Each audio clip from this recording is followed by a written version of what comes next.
Nous-mêmes, nous voulons que la communauté internationale, c'est de là que je vais finir, de sanctionner le Rwanda. C'est qui est tout à fait logique. Mais nous-mêmes, nous sommes capables à nous de sanctionner le Rwanda, par exemple, en rompant des relations diplomatiques, en fermant des frontières. Vous le souhaitez? Nous le souhaitons bien sûr, parce que nous sommes dans une guerre. Vous, oui, personnellement, je le soutiens, nous sommes dans la guerre. Et lorsque vous êtes dans la guerre, un État sérieux manifeste aussi sa méchanceté. Un État sérieux manifeste aussi ce qu'on appelle la colère. Voilà. En ce moment ici, on devrait d'abord rompre avec les relations diplomatiques avec le Rwanda et l'Ouganda s'il le faut. En ce moment ici, nous devrions fermer les frontières. En ce moment ici, nous devions nous retirer de toutes les organisations dans lesquelles nous appartenons avec le Rwanda, notamment la CPGL, la CIRGL et l'EAC.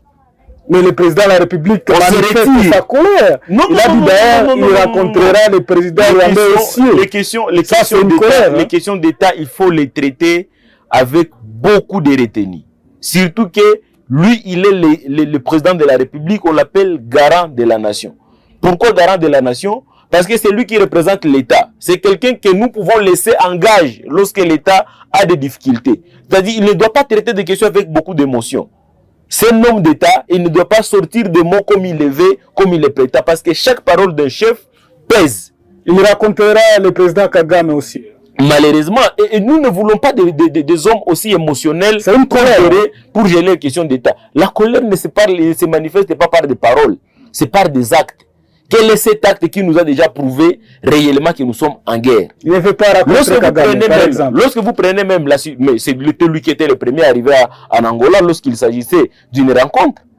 Le président Kagame n'était pas le premier arrivé, c'est le président Tshisekedi qui était le premier. Donc, quand moi je parle de ça, c'est pour effectivement manifester la colère de l'État, pas de la colère de l'individu, comme président Tshisekedi. Il représente l'État. Oui, maintenant, ces actes, ces agissements, ces paroles doivent prouver et doivent raconter l'entente de la population parce qu'on l'appelle le symbole de l'unité nationale. Parce que c'est lui qui doit nous mettre ensemble pour faire la guerre.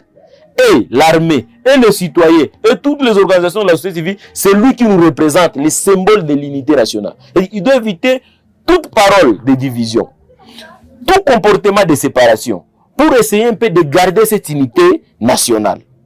Mais à ce niveau ici, c'est de là peut-être que je voulais finir, il y a malheureusement plusieurs questions, et il y a beaucoup de la matière là-dessus pour faire comprendre à nos populations et à nos compatriotes. Une minute s'il vous plaît, à nos compatriotes.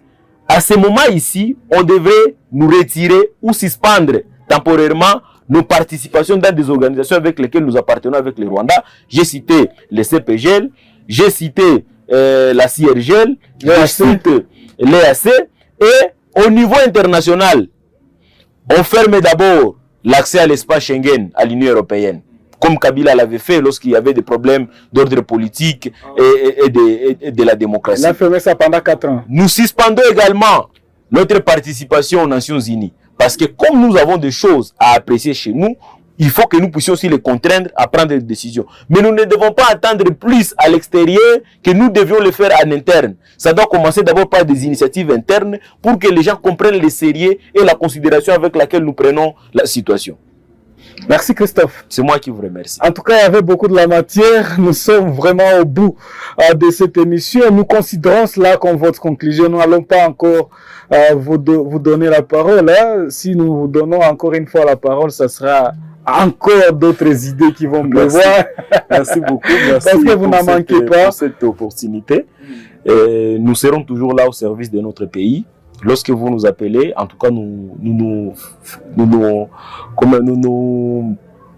ferons violence pour arriver à ce genre de débat et d'accorder beaucoup plus de nécessité à notre peuple d'apprendre. Merci de vos analyses, madame, messieurs. Je vous rappelle que nous devons toujours travailler au service de la nation parce que la vie s'envole comme un oiseau, mais nos œuvres durent pour toujours. À tous et à chacun, à très bientôt.